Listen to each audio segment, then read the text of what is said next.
Go ahead. Welcome, my beautiful friends. It's nice to have you with us tonight.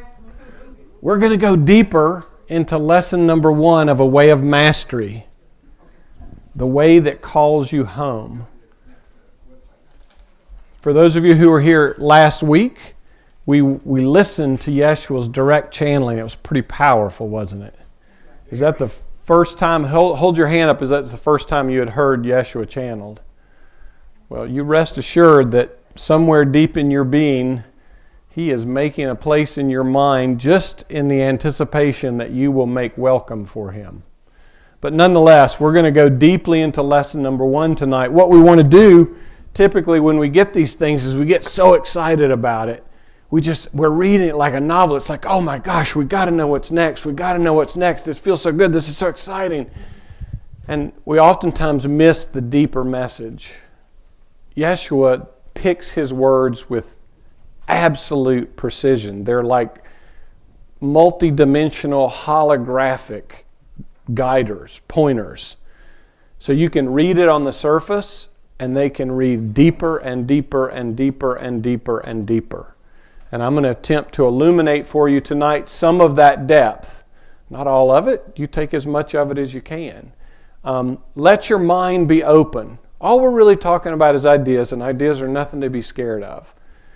The part of your mind which is that says, I don't believe that, that's crazy, that's bullshit, that part of your mind has no function to play here tonight. You don't have to like it, you don't have to believe it, you don't have to believe my deepening experience of it. I'm just going to share it. If it works for you, take it with you. If not, seek your own experience with it. How many actually have the text that are here tonight? If you don't have it, I'd suggest you get it.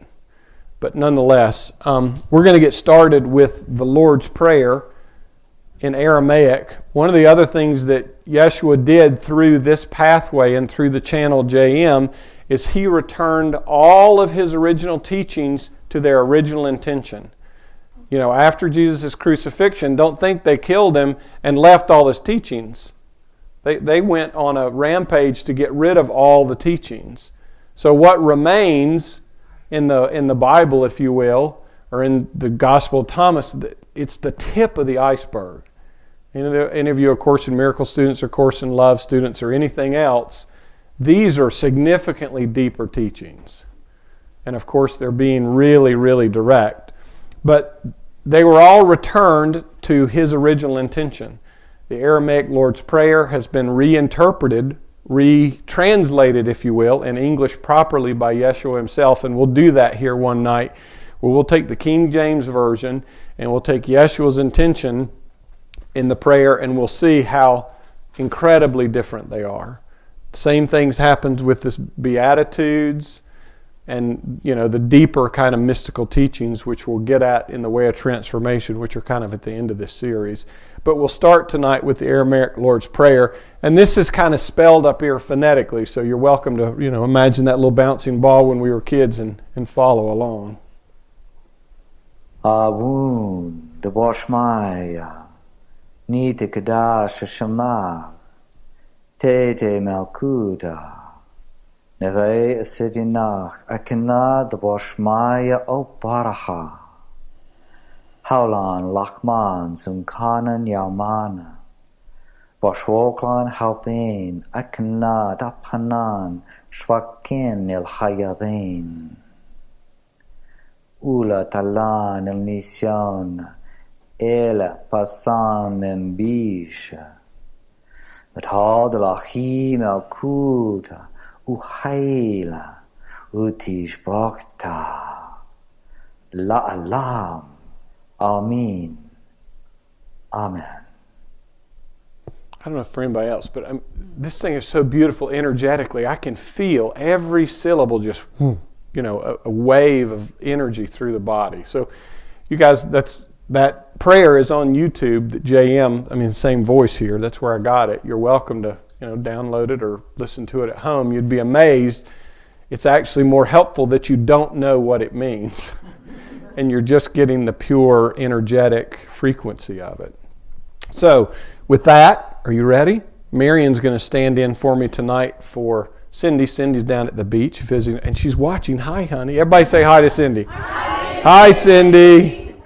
So she probably has a baby in her lap, but we're glad you're with us anyway, and all those that are out there watching on live stream, or who will watch this later on Vimeo. So, you ready? The Way of the Heart, Lesson 1, The Way That Calls You Home. Now we begin.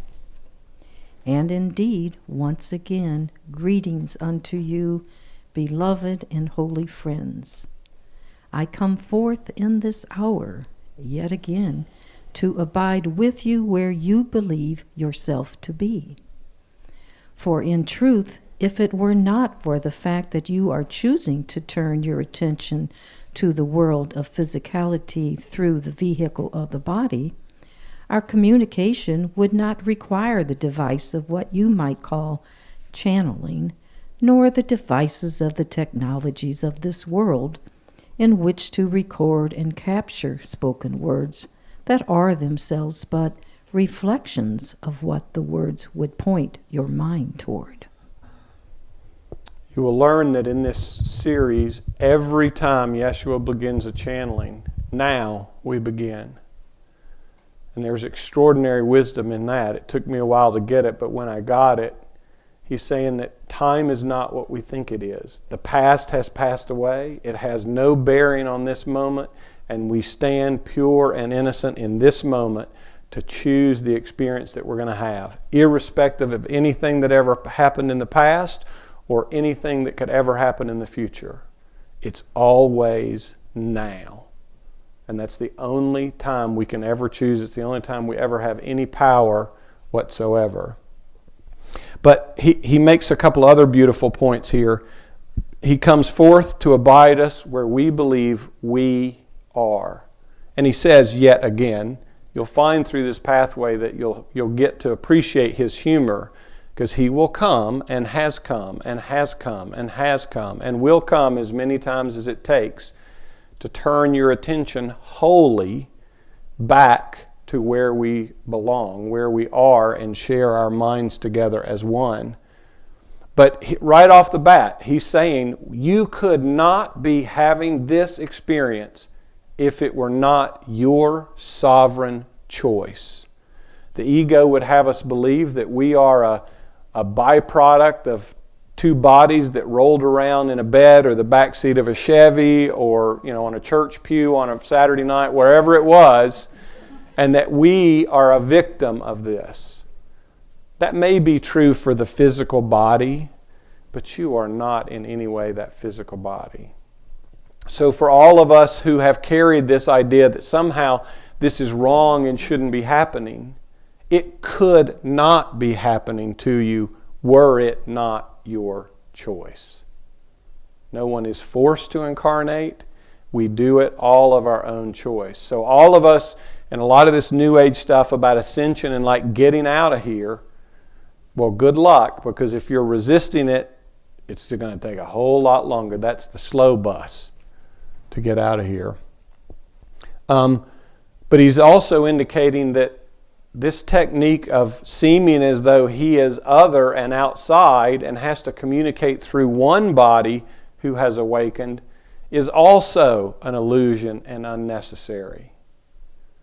And when you start expanding your consciousness, you'll come to see and experience that your consciousness was never individual. That you were really pulling a big one, pulling the wool over your eyes to believe that you were actually separate. And in the Course in Miracles, he talks about words are symbols of symbols, and he's making that same point at the bottom of this first paragraph. Words are themselves but reflections of what the words would point your mind toward. Now the mind wants to grab onto the words and the concepts. He's inviting us to the source. He's inviting us beyond concept, beyond belief, beyond faith. But the mind that we think with thinks in words, does it not? And pictures which we attach extraordinary meaning to, that's not the mind of Christ that you are. And we keep trying to wake that thinking mind up, and that thinking mind's never going to wake up. The ego will never, ever, ever wake up because it doesn't even exist. So right off the bat, he's saying the time is now. You're experiencing the choice of your own free will, and any idea you have that you're separate is only of your own choice and your own creation. Whew. That's kind of intense.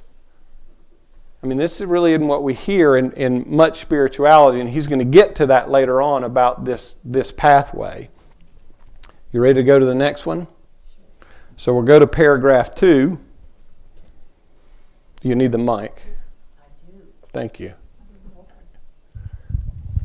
Therefore, beloved friends, I come not for myself, but for you. I come not to teach you, but to love you, until you choose from the depth within your own being to set aside every illusion you have ever given credence to, and to remember the truth which alone is true. For indeed, in that hour there is a transcendence of all that knows coming and going, birth and death. There is but the mind of Christ within each of us, as a spark of divine light, as a sunbeam to the sun, rests eternally in perfect communion and communication always. Now, of course, the great secret is that is the state of your reality.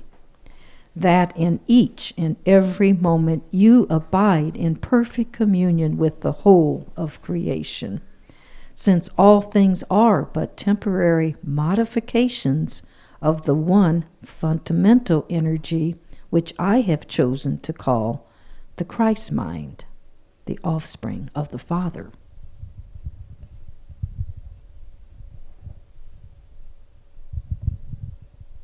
Just let that sit with you for a second. Your mind's not going to understand it. Just kind of let go and just feel yourself kind of drop deeper.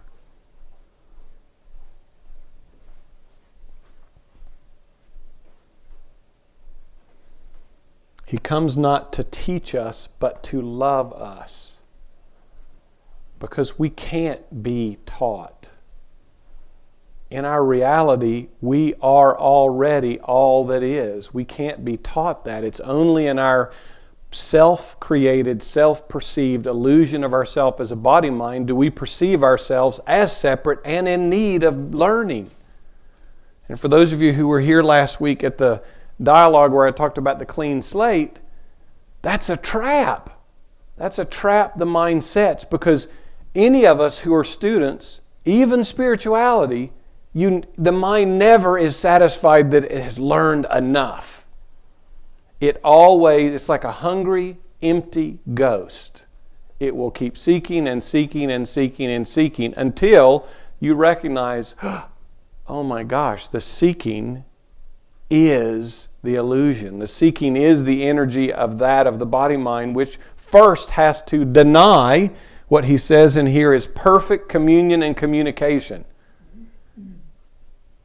Then we go about seeking, thinking that through learning we will come back to that.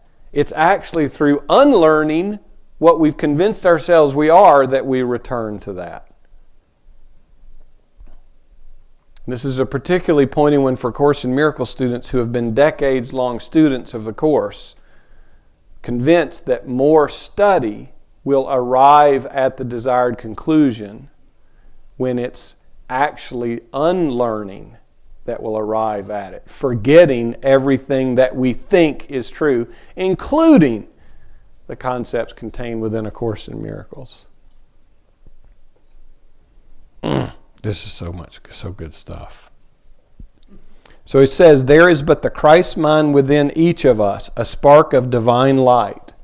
And I know a few in here have seen that spark. And when you see it, you recognize, oh gosh, it was there the whole time. and it couldn't have ever been anywhere else. And I simply wasn't seeing it because I had my eyes covered. Am I right? Yes, of course. It comes as that. You recognize, oh, it was there the whole time. How could I have not seen it? Because we were scared to see it, because we were committed to all this other stuff. But you're going to see he starts right off the bat with his teachings of parables, using symbols to try and point to the truth. He did it when he walked the world masterfully, parable after parable after parable after parable. And he often closed those with, "Let those who have ears to hear, hear." Meaning he wasn't concerned in raising the dead or waking the sleeping who chose to sleep. But those who are ready to awaken, those who have the wrestling has begun. And if you're in this room, it's very well begun within you. Don't let the mind tell you otherwise. You'll hear the deeper message if you're open to it. But so he uses here this spark of divine light as a sunbeam to the sun, rest in perfect communication. Because can a sunbeam ever escape the sun, no matter how far away it gets? No matter how far away from the source it appears to get, it's still a sunbeam, still connected to the source. And that's true of each and every one of us, except that we think we have been disconnected. And that's all it is a crazy thought. So you're going to see over and over and over, and even later in this first lesson, he's using symbols, he's using parables to try and get your mind to begin to grasp the concept. The concept's not about the sun or the sunbeam, it's about the inability to be separate. The absolute impossibility of there being separation. That in each, and he says, this is the secret that is your reality, that you are always in perfect communion and communication. So if that's the truth of it, look at how much energy we put into saying that's not the case. Isn't almost all the energy you expend pretty much saying, I am not in communication, perfect communication with all of creation?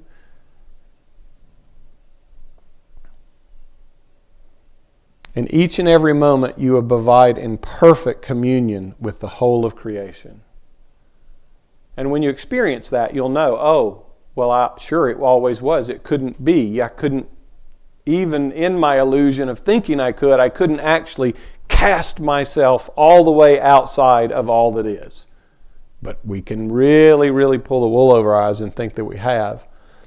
And he talks about here, it's all the temporary modification of one fundamental energy, which is Christ mind, the one offspring of the Father.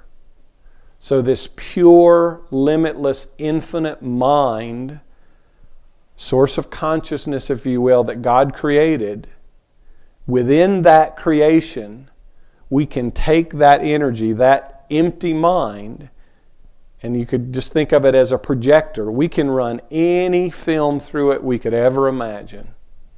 But no film strip, no dream that we run through it changes the projector at all, changes the mind that God created at all. But we forget, and he'll talk about this in a moment, we become identified with the dream rather than the truth.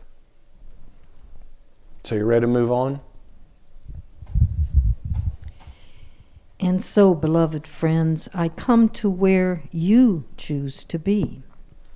And if you would choose to open that place within the heart and within the mind in which you can communicate with me directly, I will meet you there as well. What is important then, by way of our beginning, is to consider the simple fact that your experience is always the effect of where you choose to focus the attention of your consciousness. It's self being unlimited forever, embracing all the many dimensions of creation. You abide in that which embraces all things, in all ways, and at all times.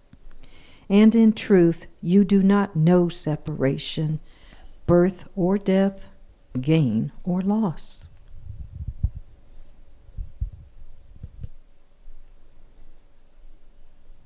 So he comes to be where we choose to be.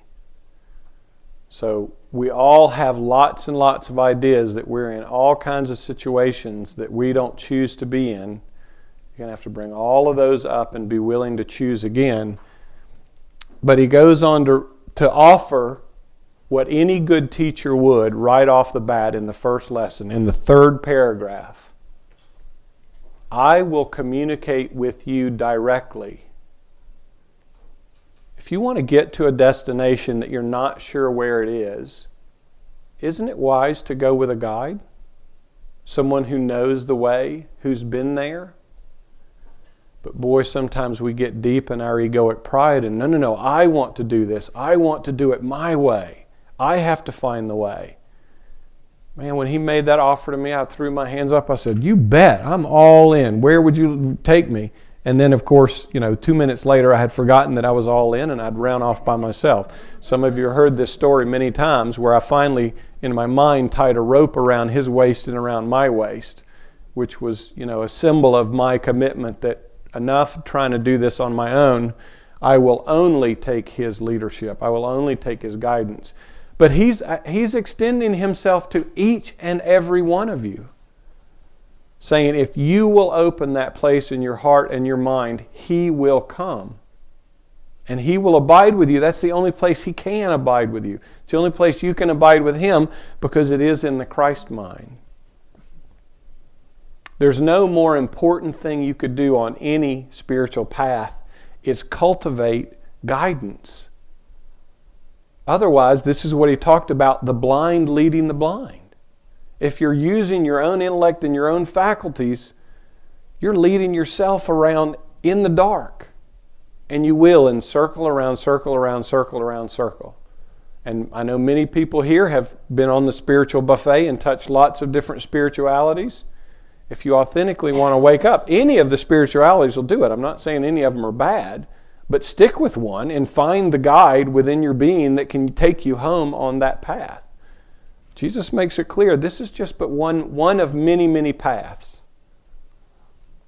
But it's the one he walked. It's the one he knows. So I'd suggest, if you're interested, make room for him in this place in your mind and let him come. And if you haven't made that invitation, you're certainly not obligated to, but I'll just pause for a few minutes and let you consider that, because he's here now. If you'd like to ask, I bet he would take you up on your offer. I absolutely guarantee that he will.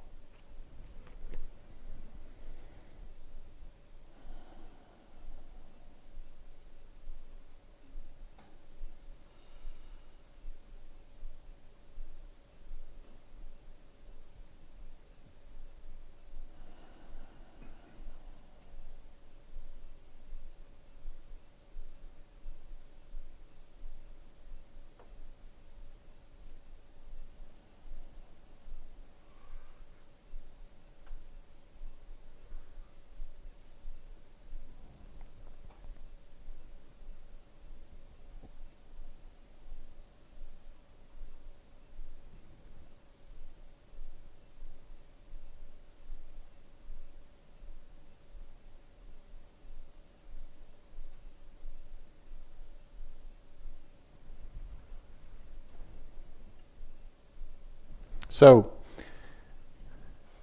he goes on in the third paragraph to say again what he has said in the first two paragraphs, that the simple fact that your experience is always the effect of where you choose to focus the attention of your consciousness. Again, nothing's happening to you by any outside source. Even when you think it is, it's only because you've chosen to experience that. Yourself being unlimited forever, embracing all the many dimensions of creation. So think for a moment in all the times that the mind has decried this world and how bad this world and what a terrible place it is and blah, blah, blah, blah, blah. You in your infinite consciousness picked earth out of infinite possibilities. because you chose to have this experience. So it was done consciously. Don't think that you made a mistake. You couldn't be here otherwise. And I'm not talking to the bodies. I'm talking to our one I am consciousness in all these forms. So if you've got that in your being, let it go. This was your choice out of infinite possibilities because it was the experience you were most interested in having. And I can tell you, waking up in this world is about the best experience that you can have in the whole cosmos. This path can be the most incredibly exciting and powerful and depressing and overwhelming thing you can imagine.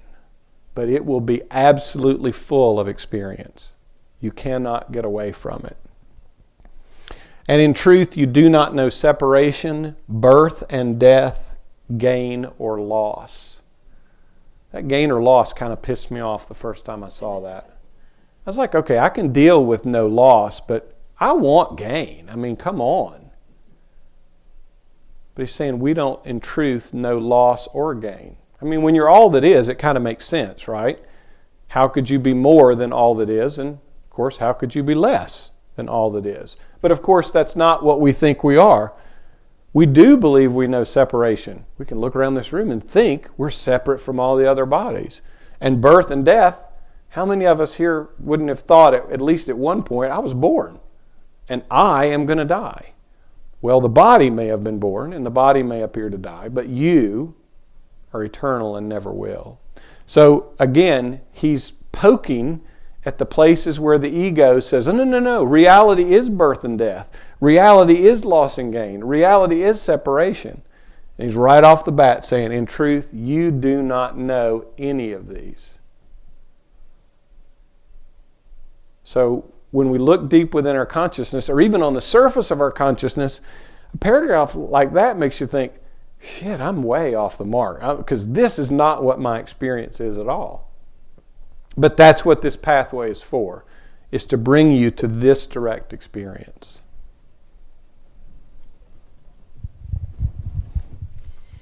In this hour, as you have taken the tape from its envelope and put it in your machinery, recognize how you, as an infinite being, have deliberately chosen to participate in a form of experience. You have, therefore, called to yourself the sensory apparatus of the body through which to filter the energies of this physical domain, that you might hear the vibrations against vocal cords that create words that carry certain meanings for each and every one of you. And each and every one of you will color that meaning according to the perceptions that you have chosen to place value upon. Now, this is another one of these that you can see on many, many levels. You can certainly say on the body mind, you chose to get in your car and drive over here to have this experience. On the spirit level, you co-created a whole cosmos in order to have experiences of physical domains and physical realities. So he's illuminating in that one sentence meaning on lots and lots and lots and lots of levels. And sometimes those are markers that you can tell you're making progress on your spiritual path when some value that you held, some belief, oh, I understand what this means, all of a sudden is revealed a deeper meaning and you go, oh, I see that deeper truth. But I got a question for you. How do you know the revelation and the deeper truth is true if you didn't already know the truth? Do you see deep within your being? You're simply recognizing what already is there. How could you know truth otherwise?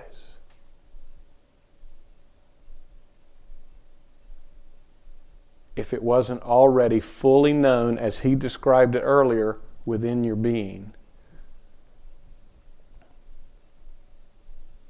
That's a beautiful pebble right there.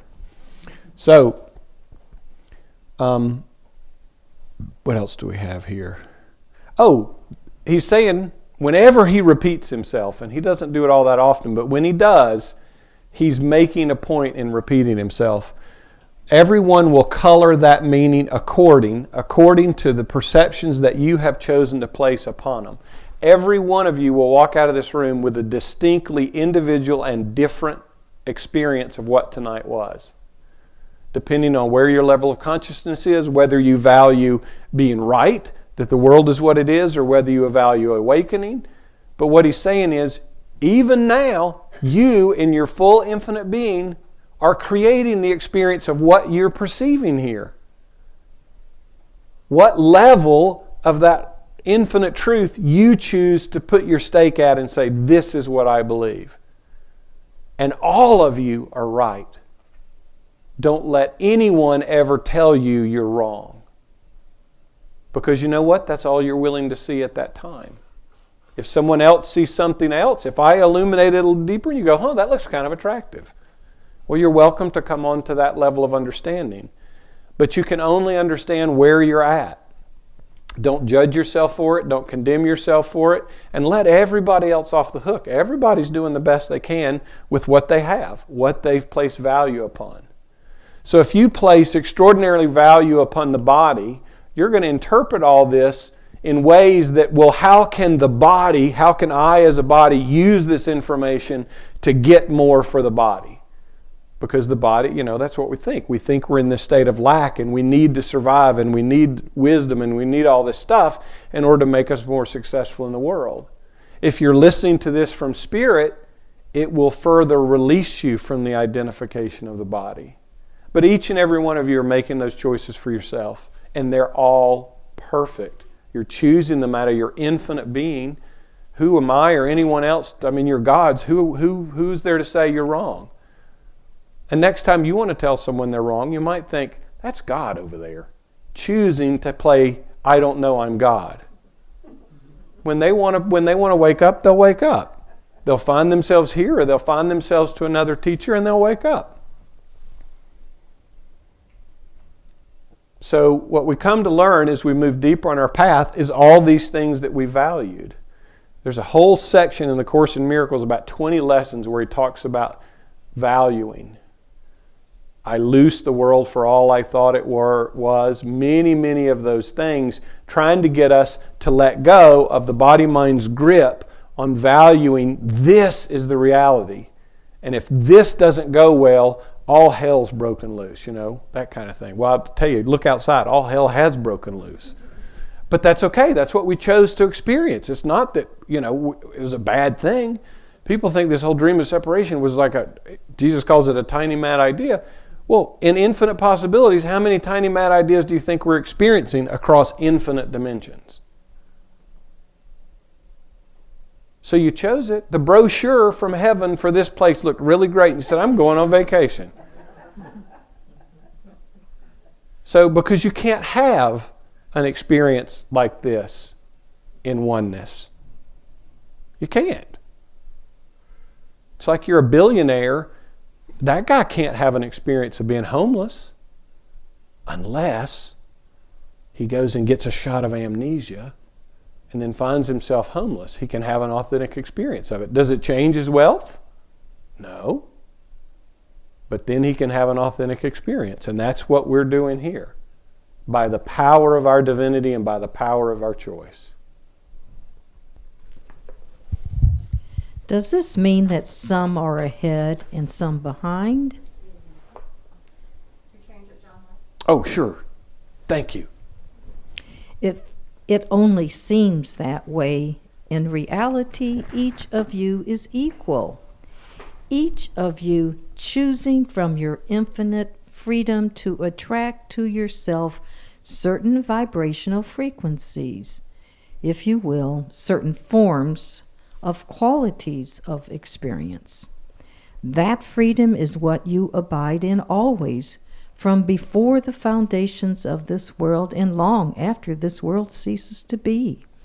In each and every moment, then, you cannot be a victim of what you see, and nothing is outside of you.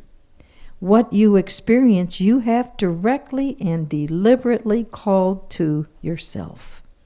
And if you would hold the thought that, well, I don't like what I've called myself, that's perfectly okay too. For then you have called to yourself the experience of being in judgment of yourself. Merely look with the wonder of a child and see what it feels like, and ask yourself, is this an energy I wish to continue in, or would I choose something else? Now, early on my path, of course, I perceived Jesus as the Almighty and me as little tiny body mind. And he would have none of that. I mean, he made it clear from the outset, and he will probably do so with you to the extent that you're open, that he's your perfect equal. So much so that I would ask him to take things away, and he said, I can't. I don't have any more power than you do. I can't come in your consciousness and undo choices that you've made. I can't clean your closet of guilt out. You made it. You put it there. You've got the power through forgiveness to clean it out. I'll love you, and I'll remind you, and I'll encourage you. But I have no power over you, zero. And we're all perfectly equal in that way.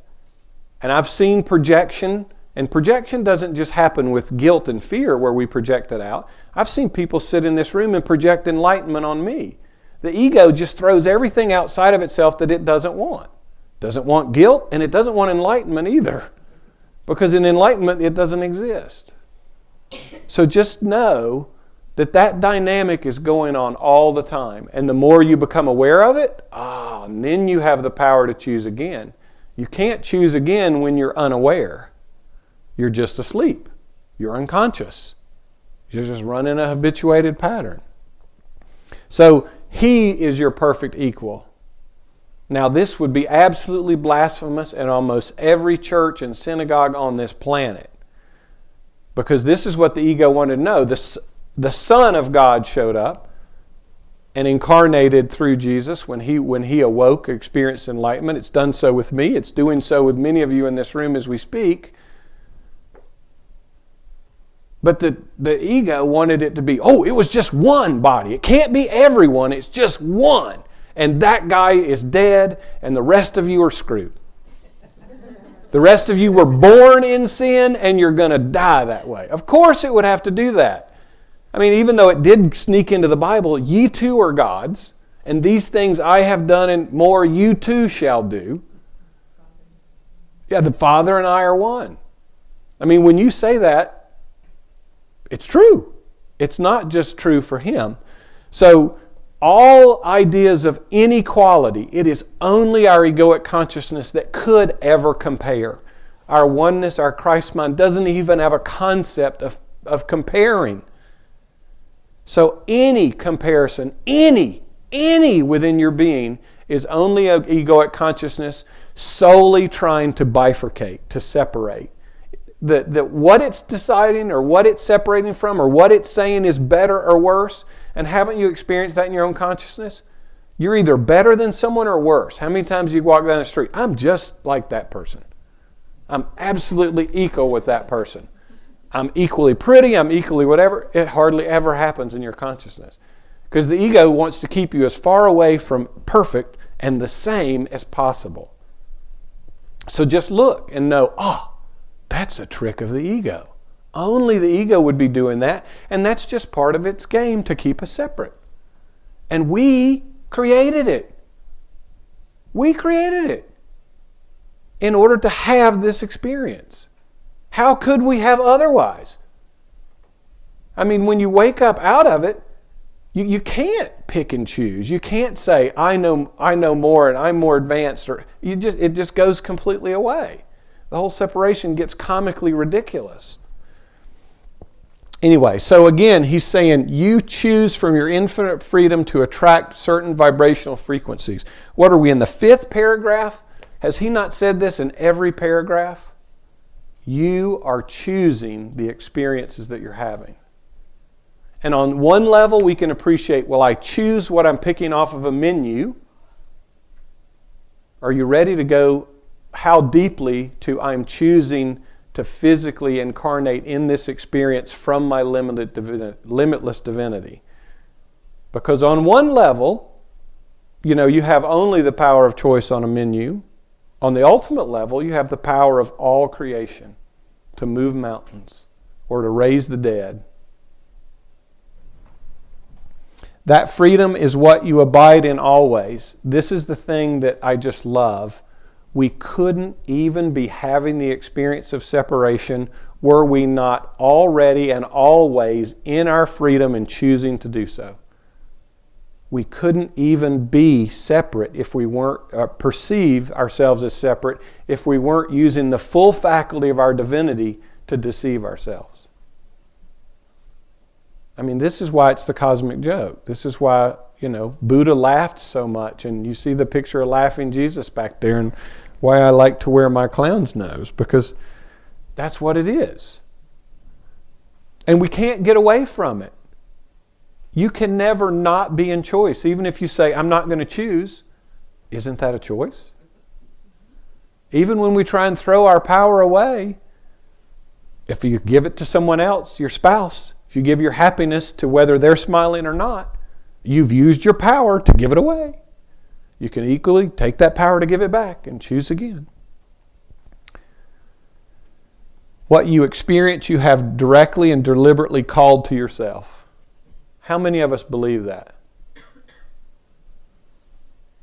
Boy, but if you've incarnated here, we all took the booby prize of being a victim.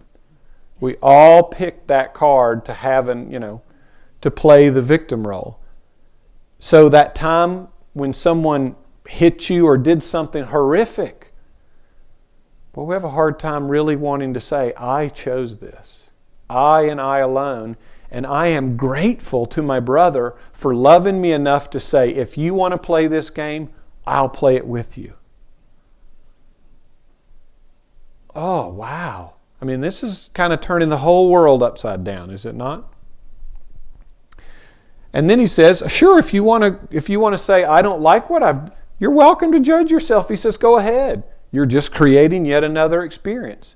We are co-creators with God, and we cannot not be. Period. The point is, oftentimes you're saying, well, wait a minute, I don't remember making this choice to have my car accident like Marion just had. She had no conscious awareness of that. But of course, it couldn't have happened unless it happened on some deep level. Have you ever looked within your being and where are the thoughts coming from? There's something underneath the awareness of thought that is choosing what thought. Look deep. And if you're willing to allow this pebble into your pond, oh my gosh, this could only be happening if on some level I chose it to have this experience. Now, what will I make of the experience? Will I judge it and condemn it? Well, I can assure you, if you do that, you're only going to have that experience another time and another time and another time until you choose to be like a child and look on it and feel it, experience it in innocence, and just ask, is this an energy I would like to continue? We resisted and resisted and resisted, and all that does is it's coming back until you finally say, I made this. This is of my own creation, and I'm grateful to my spouse for helping me create it, or whoever else, or the world, or the IRS, whatever. Until you embrace it as your creation, then you have the extraordinary power of forgiveness. Otherwise, you're spitting in the wind that's coming right back at you if you're not forgiving it from a place of creation and responsibility. If you're forgiving it from a place of victimhood, Jesus calls that forgiveness to destroy. And you'll keep getting the chance and the chance and the chance and the chance until finally you go, oh my gosh. And we've all experienced this. How many of you, I'm sure it's no one here, but some people tend to go through a cycle of a same relationship and a same relationship and a same relationship and a same relationship. At some point, they recognize, oh shit, I'm the common denominator here. Uh-oh. Now, we tend to beat ourselves up for that, but that's an extraordinary moment of power. If you don't let the ego do just this and judge it and co-opt it, you can stand in that power and say, I see. Would I want to create like this anymore? It's kind of like you recognize, you don't know it, but you've been hitting yourself in the head with a hammer over and over and over and over and over. At some point, you're going to recognize the hammer's in your hand. Or even if you've given it to someone else, you've sent a secret note over with it that says, hit me in the head, hit me in the head. But at some point, you're going to recognize, oh my gosh, I'm doing this to myself. So then, in your judgment that you were doing it, how dumb was I? You're welcome to beat some more. Or you can just go, oh, wow, I'll put the hammer down. Metaphorically. Because you probably wouldn't want to put the hammer down again. Anyway, this is the innocence that he talked about as a child. Do not judge and look on it with innocence. Did you see the important components of that? That's absolutely critical in true, authentic forgiveness. Is the innocence. I chose to experience this experience out of infinite possibility. Why? Because you can. Because you're eternal and you're making your way through every potential experience. And if you don't like it, you're free to stop. But you're not a victim of anyone or anything. Look upon it with the wonder of a child and see what it feels like and ask yourself. And this is a very important distinction. He doesn't say, what do you think about it? He's asking you, what does it feel like? And we've created some pretty gnarly, nasty stuff, Some of you, I know, we've created some deep, gnarly stuff. And it's not until we go into that closet and actually complete the experience of it. Feel it. And I'm not saying you got to make it drawn out and have lots of drama about it, but you've got to feel it. You've got to allow it. You've got to experience it. You've got to feel the energy of it. Not so much the story that the mind's going to go on and on and on about it, but you've got to embrace it. Feel it. And then ask yourself, is this one I want to continue, yes or no? There's forgiveness right there in the 6th paragraph.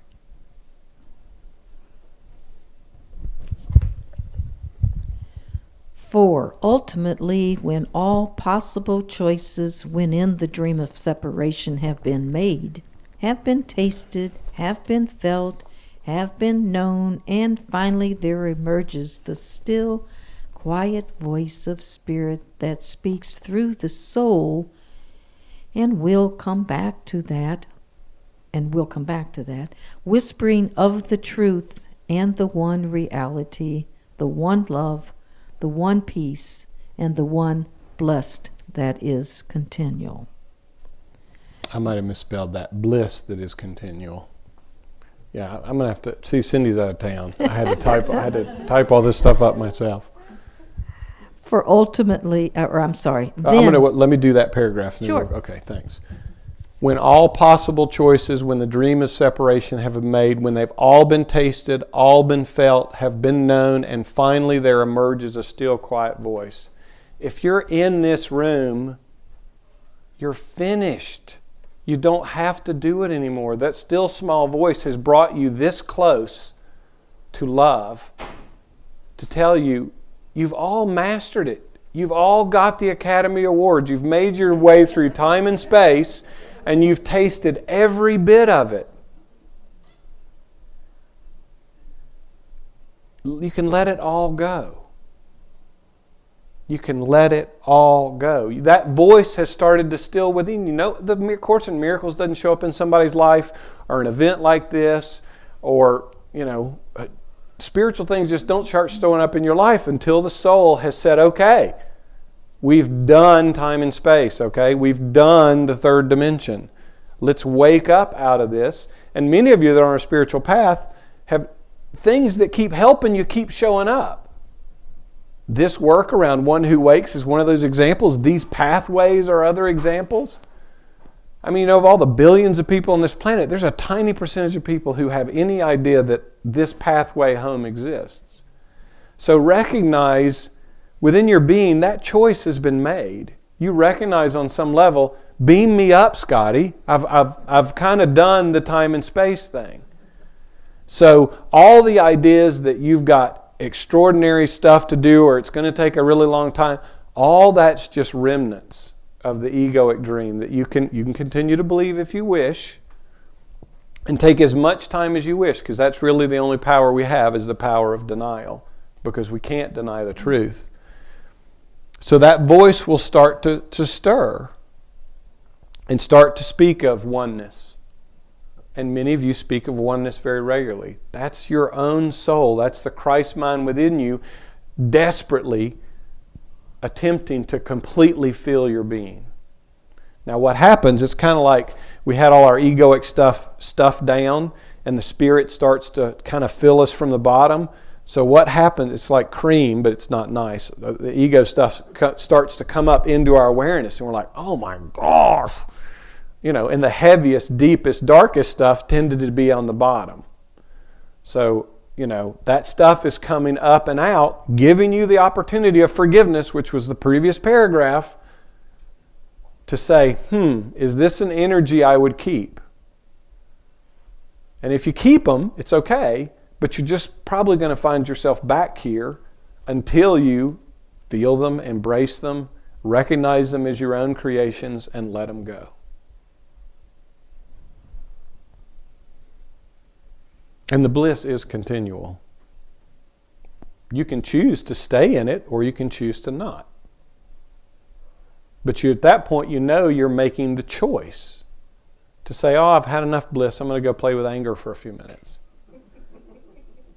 And don't scoff at the choice, because the choice, the freedom, is what God gave us. We may look on it ridiculously, but that's part of the problem. Because we didn't realize we were appreciating the infinite freedom and infinite power of creation. And in Jesus' parable, the prodigal son, the father gives him his inheritance. That's our power to do this, to create all of this in order to have this experience.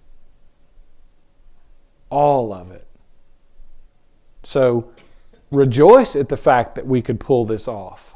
And do such a completely admirable job of making it so real, making it so compelling within our experience and in what we consider the visible world. Thank you, Marion. Then the soul begins to turn from the things of this created world. It begins to withdraw its attention, as it were, from its attachment to all things it has called to itself. It begins to transcend its sense of identification with the vibrational frequencies it had only meant to play with, and then took seriously. For this seriousness within the mind, which is the creation of the ego, and it is great seriousness that holds the vibrations of what you would no longer experience within the field of your being, within the field of your soul. So all of us on a spiritual path have found stuff in our life just kind of fall away. Stuff that we're just not interested in anymore, that used to be really important to us, that we used to take a lot of pleasure in, that we used to be really excited about. Sometimes it's people or events that just kind of starts to fall away. And that's what's happening right here. The soul is saying, I'm done with, for me, I'm done with snow skiing. I'm done with it. I don't need that experience of, dragging the body halfway across the country and screaming down a mountain. I've been there, done that, mastered, don't need it. But each of us are doing that in the ways that we can. Sometimes you'll find foods that you used to really like, you just no longer like, or people that you used to hang out with. But what you'll recognize is when it's happening because the soul is saying, I'm done with that energy, it drops away with no drama. It's like you had a toy in your hand and you just set it down on the table, not in anger, not in frustration. You were just finished playing with it and you went off. You never looked back. There wasn't a doubt. There wasn't a concern. So when things start falling away like that, effortlessly, without the drama, that's what's happening. You look at my life 5 years ago to now, there's probably 2 people other than my immediate family that were in my life 5 years ago and are now. And I feel zero sense of loss about it. And it wasn't drama. It wasn't like these long, long friendships. There was a breakup. It was just a recognition, because we are one mind. The soul in those other ones that were real good friends knows, oh, he's gone to wake up and bless and send, because that's what every soul knows. And your soul knows the truth. It's the little thinking mind that we're identified with doesn't. So those things will begin to fall away. And you probably all have experienced some of that. And the mind will go, well, what is it? You really used to like skiing. You screwed up. Something's going wrong here. Anything to try and drag you back into those frequencies. What else do we have here? Oh, the vibrational frequencies we had meant to play with and then took seriously.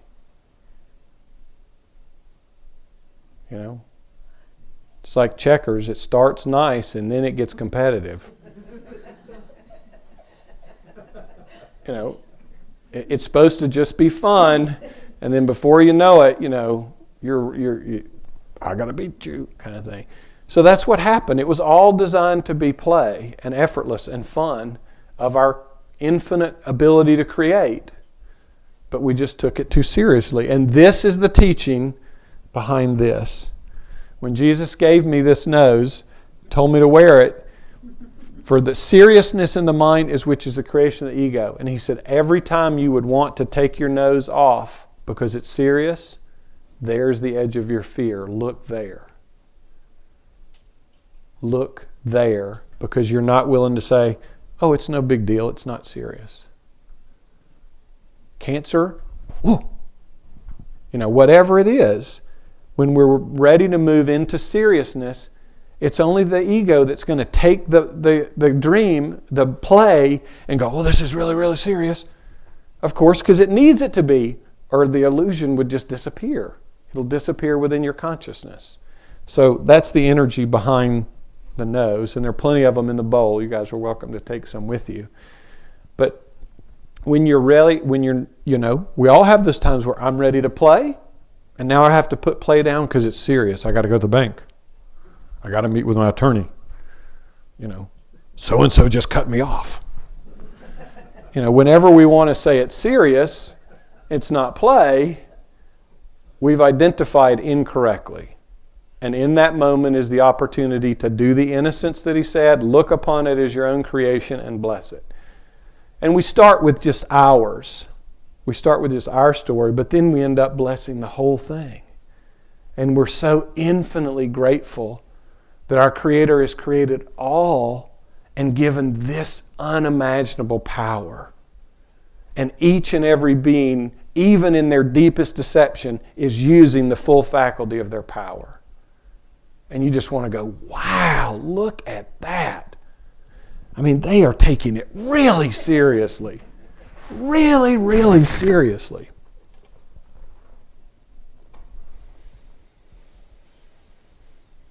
Oh, this is so much fun.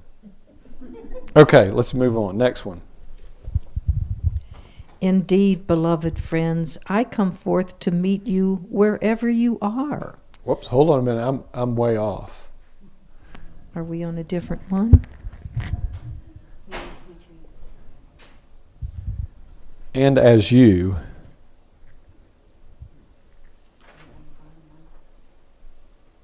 Okay. Thank you. And as you, as the soul, the individual divine spark, begins to choose to withdraw the attention, to withdraw the value you have placed upon all things, and as you learn to simplify the nature of your own consciousness, as you begin to realize that you can surrender into something that seems beyond you, that you can entertain the insane thought of trusting the invisible, you come more and more to be less and less. That's peace. And as you become less and less of what you thought you were, conversely, you become more and more of what your Father created you to be.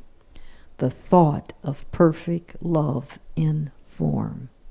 A channel, a simple vehicle through which the love of Spirit can shine forth.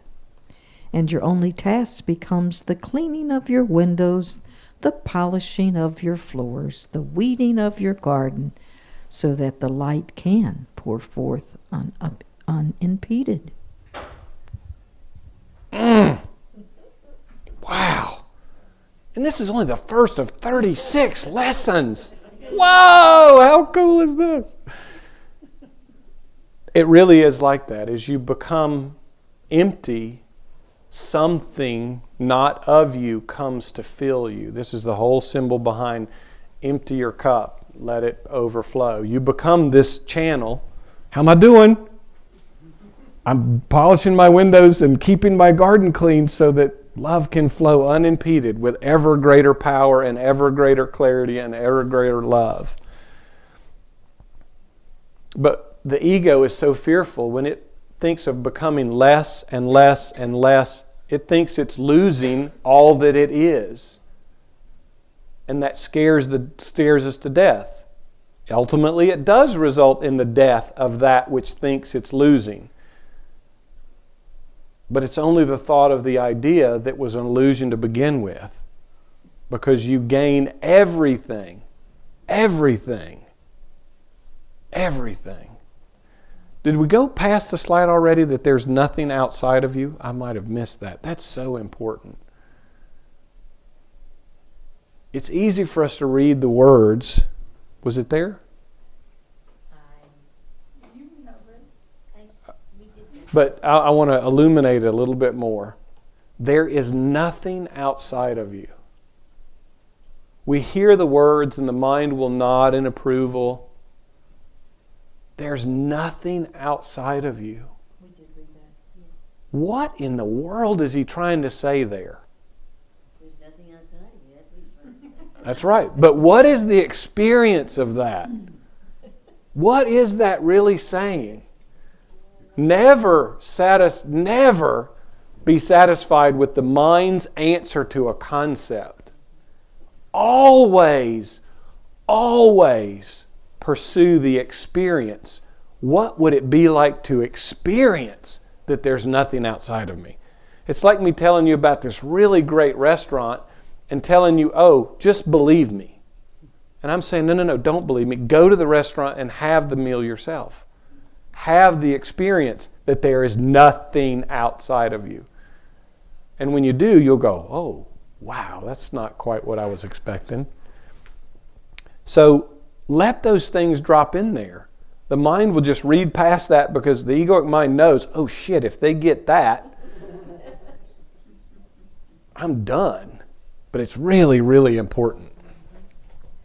So thanks for letting me back up.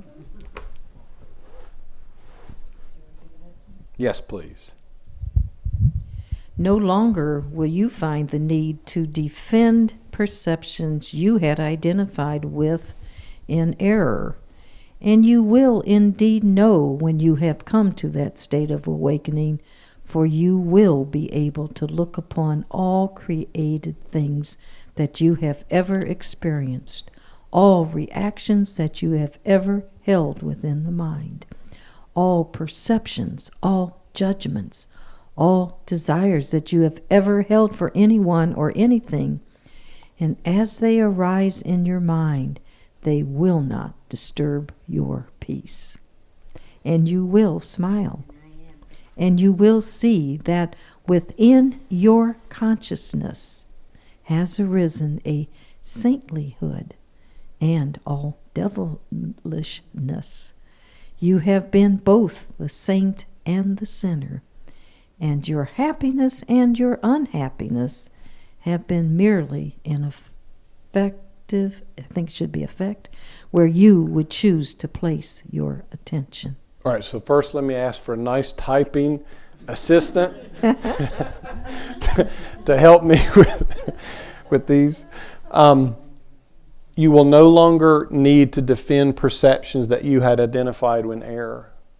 You'll really give up the need to defend opinions or to even have opinions or to care. And I don't mean care as in indifference. I mean care as in, not care as in recognizing it doesn't matter. It's okay. None of it really matters. It's not so serious that you've got to defend a position. Because who is defending a belief and why? Of course, it would only be the egoic body-mind consciousness. And why? Because you believe if all your beliefs are gone, who will you be? Because the ego itself is nothing but a belief made up of a collection of a bunch of beliefs. So it fights to defend them. We do it individually, we do it within families, we do it within communities, and we're really good at doing it globally with what we call war. Because isn't that what every war is about? Defending a position, defending an opinion. So whether the war is happening within you, where you're trying to defend the opinion of I should be holy and you're having devilish thoughts, you're already in conflict. Or whether it seems to be out here, it's all the same cause. And he's saying, you will indeed know when you have come to a state of awakening, you will be able to look upon all created things that you have ever experienced. All of them. He doesn't say just the nice ones. He doesn't say just the ones where you were successful, just the ones where you were happy. All of them. All of them. And who amongst us can say all of them? I mean, the mind will go, oh, I can.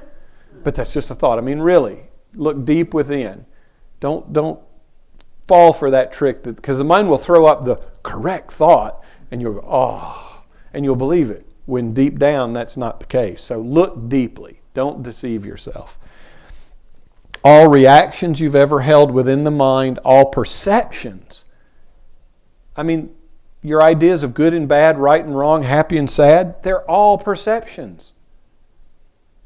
And if you've looked within your life, haven't they changed quite a bit? So does that make them true if they're changeable? No, I don't think so. Jesus will talk later in this course and about in all those other courses that only what's true is the unchanging and unchangeable, which of course is all that is, your divinity, soul, God, whatever you want to call it. All judgments and all desires you have ever held for anyone or anything. And as they arise in your mind, they will not disturb your peace. And I want to make a point here, because sometimes this gets blown out of proportion, this no thought thing. You can arrive at a state of no thought, very little thought, but before you get there, thoughts will continue to arise in your mind. The question is, will they disturb your peace? And what you see out here happening in the world are thoughts in your mind, because there is nothing outside of you.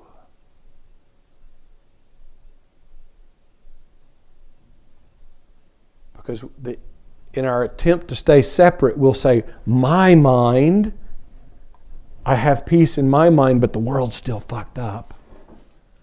What you see out there are the thoughts in your mind, because there's nothing outside of you. So this whole idea of I can be in peace if I can be by myself is just another trick of the ego to continue some separation. First, we take responsibility for our story, and then we come to take responsibility for the whole thing. And not responsibility like, oh, you've really screwed it up, you got to pay. Responsibility for, wow, look at the expression of my infinite freedom. It's effortless, it's joyful. It's not hard when we get past this idea that we've done something wrong, or that there's going to be some punishment for it. And you will smile. Not a fake smile, not a I'm supposed to smile. You'll just smile because it'll be effortless and natural. And you will see within your consciousness all saintlyhood and devilishness. And don't we all play that game? Every one of you here has done divine acts of grace, no doubt. And haven't you had murderous thoughts? If your mind says no, you're denying yourself. But all of that has arisen within your consciousness. All of it. And none of it's a problem except to the ego that says saintliness should be here and devilish should not. And all that's just another trick to keep you resisting part of it and grasping for the other part. Just to keep you in duality so you don't go to all that is and recognize, wow, it's all okay and it's all within me. So it's all, again, what's this, the 7th, 8th paragraph? And he's saying it's just an effect of where you would choose to place your attention. So in our infinite beingness, and you can imagine this with your consciousness, we can do this, you can kind of let your focus soften and you kind of see the whole room, or you can zoom in and put all your attention on something really small and everything else kind of disappears. You're not really aware of what's happening there because you're really focused. Remember in school, the teachers, pay attention, pay attention, pay attention. All of that's to narrow your consciousness. And that's all we've done. We've taken our infinite beingness and narrowed it down to this little expression of a body-mind. Doesn't make the truth of what we are not true, but that's kind of how we've done it. And as you move further down the path, that expansiveness begins to return. And you kind of, your whole beingness no longer takes on that sharp pointedness, whether it's with focus, or whether it's with attention, or whether it's with judgment, or whether it's with condemnation. The whole contracting mechanism doesn't happen. And paradoxically, where there's a situation of contraction, you will expand to enfold it. So when you see conflict, you don't constrict to get away from it. You just open ever greater and hold it in that love.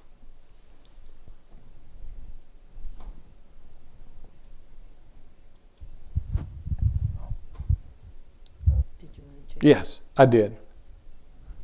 Indeed, beloved friends, I come forth to meet you wherever you are, because I have chosen to use the infinite power of consciousness given me of the Father, as equally as a given unto you, to discover how deep the delight can be when the mind is focused only on seeing from and seeing only the mind of Christ.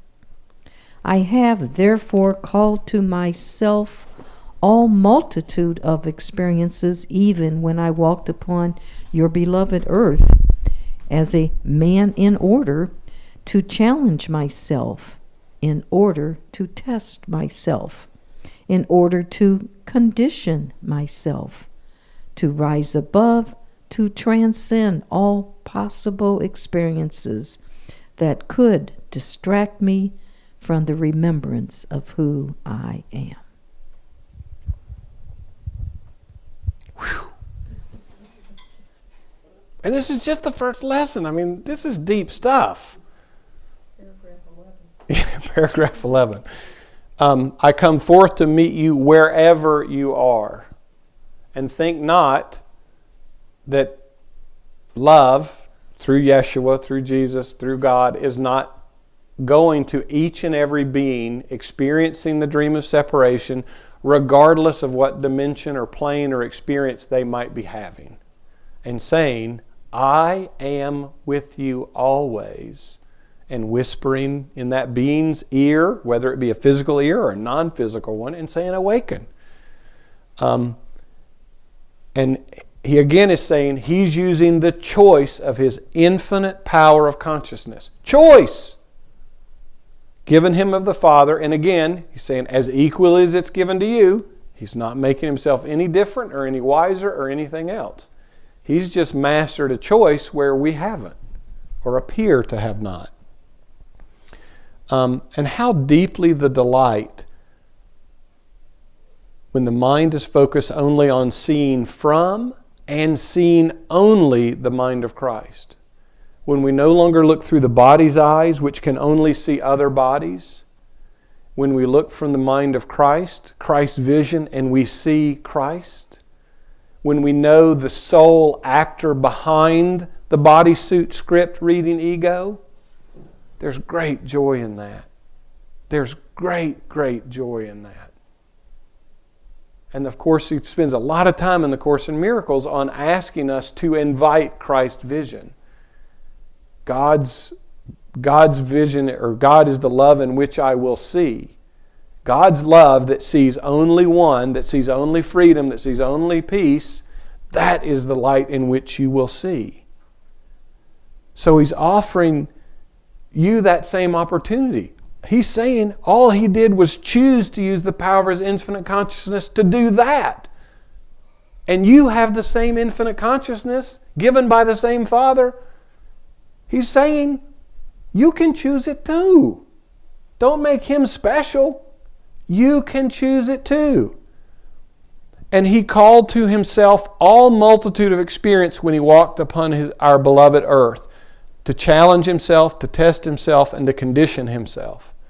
Now, he chose a unique set of circumstances, and it's really important here that he's saying he chose those experiences. He could not have experienced the crucifixion were it not his choice. He was not a victim of the world he saw either. He made a conscious choice to send a message into the dream that death was unreal. And am I grateful for that? Hallelujah, I am. But nonetheless, you have the same infinite consciousness. You have the same power of choice. Where are you placing that attention? And haven't you called to yourself all manner of experiences? Do you need to call any more experiences to test yourself? If you do, you're free to. Knock yourself out. But the trick is, and he talked about in the previous paragraph, that we won't lose our peace. To transcend all possible experiences that could distract me from the experience or the remembrance of who I am.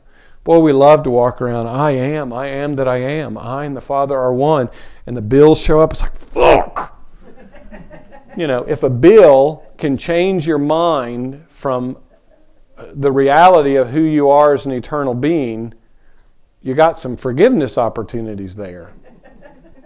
Because otherwise you're going to keep calling bills and bills and bills and bills.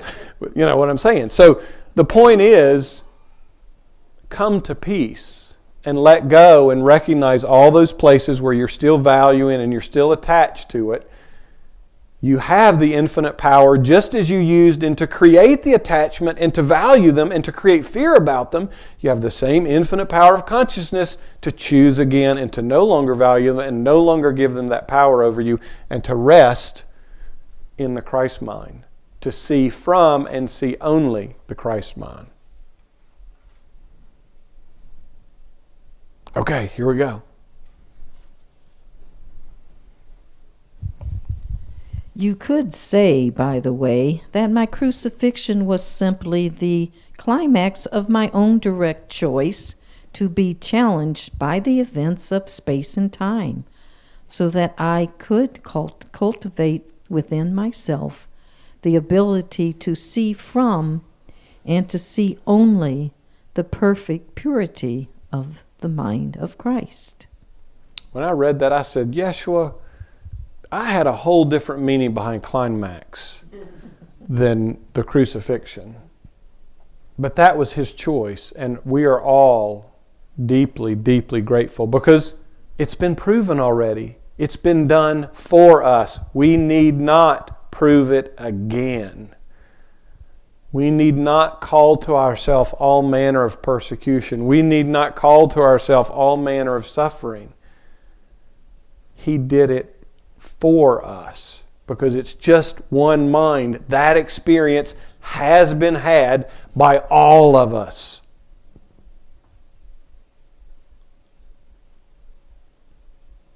So where you think the mind would say you still have suffering or forgiveness work or all that kind of stuff, all that's just distraction poppycock.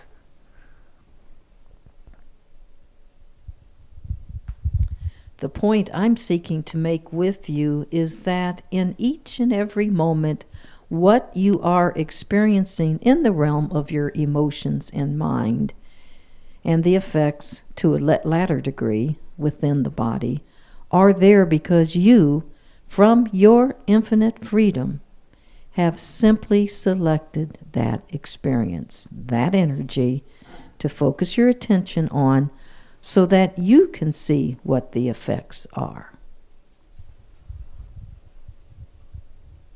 How many of us have said, "You make me so mad"?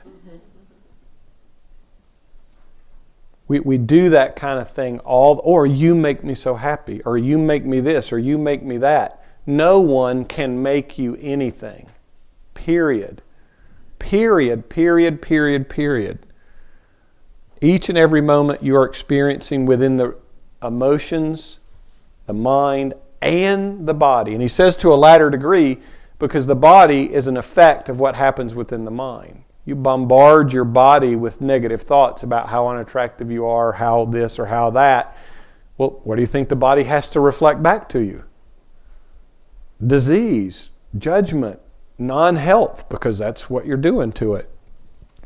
But this is an extraordinary request that he's asking us to be that responsible and to take that level of responsibility for absolutely everything that you're experiencing, period. I remember the first time I read that, I was like, dude, no, and I'll tell because Cindy's watching, I had to blame lots of stuff on Cindy. It was her fault. No, that was just egoic projection. But when you take it back in, even though it's hard and you don't want to do it and the ego fears it because it needs this victimhood to be, because you can't really be a victim if you're doing it yourself, but what you get when you bring those projections back is the extraordinary power of self-love and self-forgiveness, which you can't have when you've given it away to someone else or something else. You've simply selected that experience, that energy to focus your attention on so you can see what the effects are. Jesus gave me this vision one time of this like incredible cosmic Rolodex that had like every potential experience in it. And there was just lines and lines and lines of light bodies just whirling through these things and almost pulling them at random and then off to have the experience. We're eternal. I mean, I don't know if you've considered, well, eternity transcends time and it's completely, but we're having a ball at this on the level of spirit. And when you arrive at that soul connection, you'll understand the peace that passes understanding, and you'll be the joy that he promises us in the Course in Miracles, and that is promised in every spiritual path, this eternal bliss and joy. Not because you're having one experience or the other, but because you're free to have any experience you want, and you're only experiencing the effects of that choice deep within your being.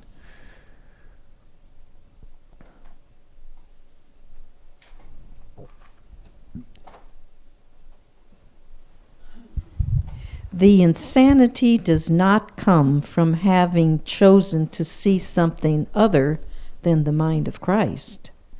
The insanity that you experience as your pain, your suffering, your seeking, and your dramas comes only from your mistaken choice to become identified with what arises in the field of your awareness.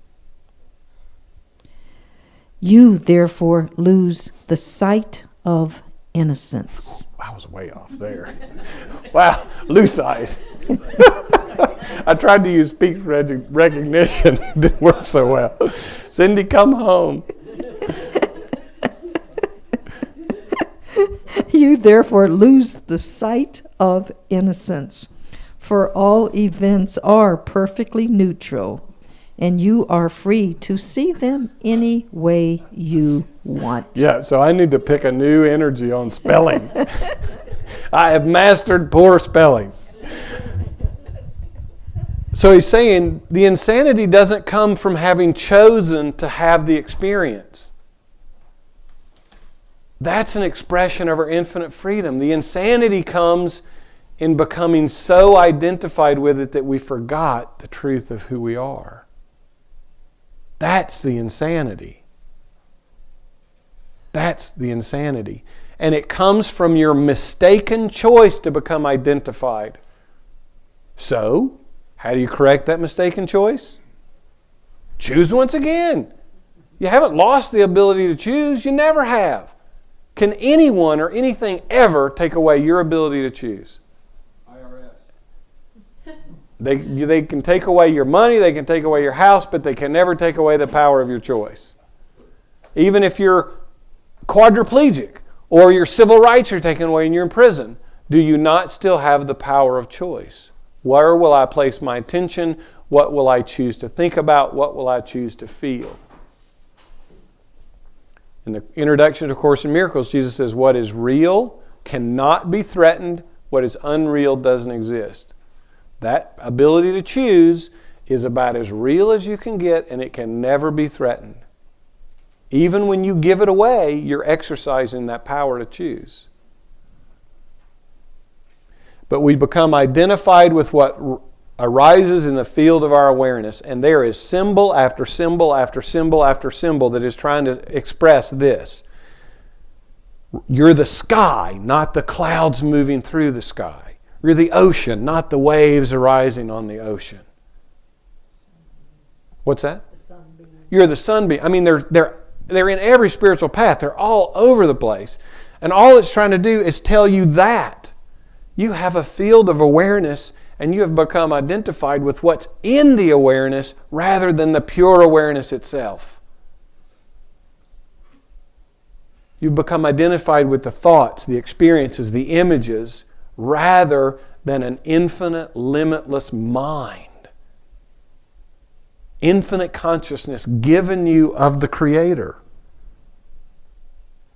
That's the insanity. But we can choose again, and when that soul starts expressing from within, a way will be made for you to choose again. All at once, or in little tiny, tiny, tiny, tiny bites. Whatever works for you. And remember, you're choosing it. You're choosing your own path to awakening. God's not out there saying, oh, I don't know about Richard. Shit, that guy.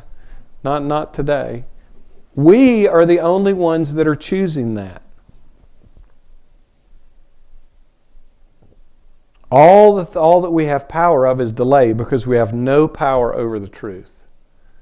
But we mistakenly think we can make the truth, understand the truth, and see the truth through our own experience, which is the insanity that he speaks of there. And he talks again, you are indeed, all events are perfectly neutral. I'll put vents up there. Wow. All events are perfectly neutral, and you're free to see them anything you want. And Jane, you asked this question last week.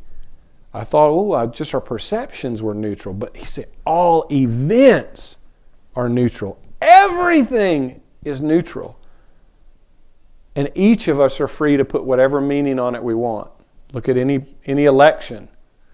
You know, the last couple, half the people put a negative perception on it, half the people put a positive perception on it. Neither one is correct. They're both made up. It's a neutral event. So, could you see all events as neutral, see them all as an expression of limitless freedom, see them all as an expression of joy, and be grateful for them? Or could you just see that they're neutral and just rest in peace? You don't even need to give them a meaning. But you're welcome to create your experience by giving them whatever meaning you choose. And many of you, if you look in your life, you will recognize places where you gave things horrible meanings, but later in life you recognize the silver lining.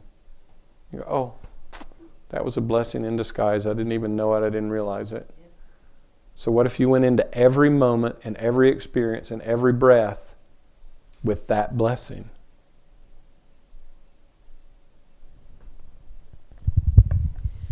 When a child is born, and many of you who are mothers know this, you can experience a depth of joy that is unspeakable. Likewise, you can also experience fear and contraction at the thought of having to be responsible for a child. When a loved one dies and you experience grief and suffering, rest assured it is because you have chosen to contract your attention. Then all you can see is the loss of an animated body, and thereby convince yourself that you have become separated from the loved one. Well, I know there are a lot of mothers in this room. You can relate to that first one. And we think that's just the way it is, but those are all choices. And we can all relate to this last one, when a loved one dies. Well, we're infinite beings, we're one. It's only because we've contracted our perception that we're only this body mind that we perceive something has been lost. In truth, nothing has been lost. They haven't gone anywhere because they can't go anywhere. There really isn't any anywhere or any when. All that's part of this play that we're doing. But you're free. And how great that you have the freedom to suffer about that if you wish. And no one would stop you. God doesn't come down and poke you on the shoulder and say, you have broken the cosmic rule of freedom. You can't experience that suffering or that joy. You're given absolute freedom. And right now, each of you could go back and access a memory that will bring joy up in you, and you can each go get one that will bring fear up in you. Can anything oppose you in that way? That's because that's how sovereign you are.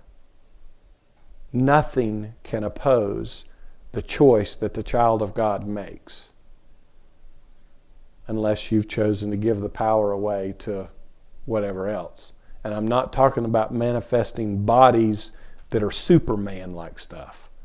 That's not what it's about. But as you can see, Jesus had some pretty Shazam powers that weren't of His, were of the Father. I've got 3 slides left. We can keep going. It's kind of late. I'll let you guys decide.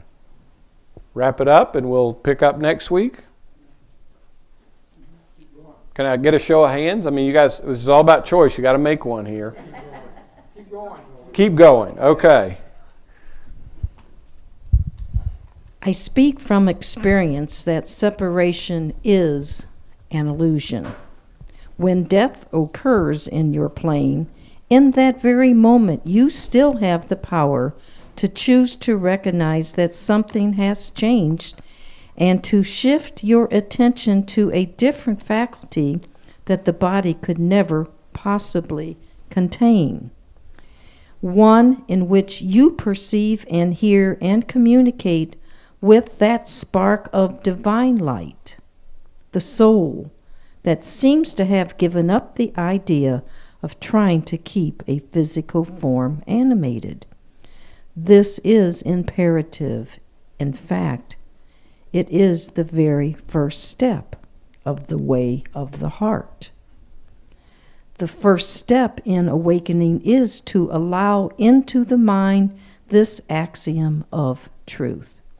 Nothing that you experience is caused by anything outside of you. You experience only the effects of your own choice. So he's saying, even in death, even in the illusion of the body's death, we cannot lose the power to choose. But if you use that power to think, I'm going to meet a jury after my death, you're going to experience something like maybe a jury shows up, because you're creating that experience and you're free to create that. But he's saying in that moment, and in any moment, you can use the power of that choice to recognize that something's changed and turn the attention to a different faculty. You can turn it to pure awareness, to your soul, to your infant beingness. And you need not experience death in order to do it. Physical death doesn't have to happen. Psychological death of your identity as a body-mind, that has to go. But you won't lose it when it's gone. You won't miss it. And he's saying this is the very first step that we're going to take in the way of mastery. The first step in awakening is to allow into the mind the thought and the axiom. Axiom is just a starting point for a logical argument or logical thought. That nothing which you are experiencing is caused by anything outside of you, and you experience only the effects of your own choice. Now, if you're willing to it's too late. That's already dropped in. He didn't say you have to believe it. He's just saying you let the thought into the mind. This is like lemon juice dropping into milk. You can't stop the effect of the milk curdling. So you might as well just go ahead and wake up because it's too late. It's already been dropped in your consciousness. You can resist this truth as long as you wish, but the truth is always going to remain true. Nothing you're experiencing is caused by anything outside of you. Because again, earlier, there's nothing outside of you. And we're not talking about the edge of your skin as the edge of outside of you. I mean, even if you want to look at the physical things, you got to go, wow, I would have to be really, really something for everything to arise within me. And of course, that's not a physical something, but nonetheless, you only experience the effects of your own choice. I mean, that's powerful stuff, and it's asking a lot, but let that axiom in and begin to consider that. What would that mean then if that were true?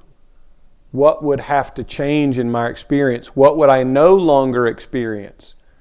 What would I choose differently where I have abdicated choice and I've thought my unhappiness was because of my past? He's really asking you to accept your power here. But it's going to cost you your victimhood, which is your egoic identity.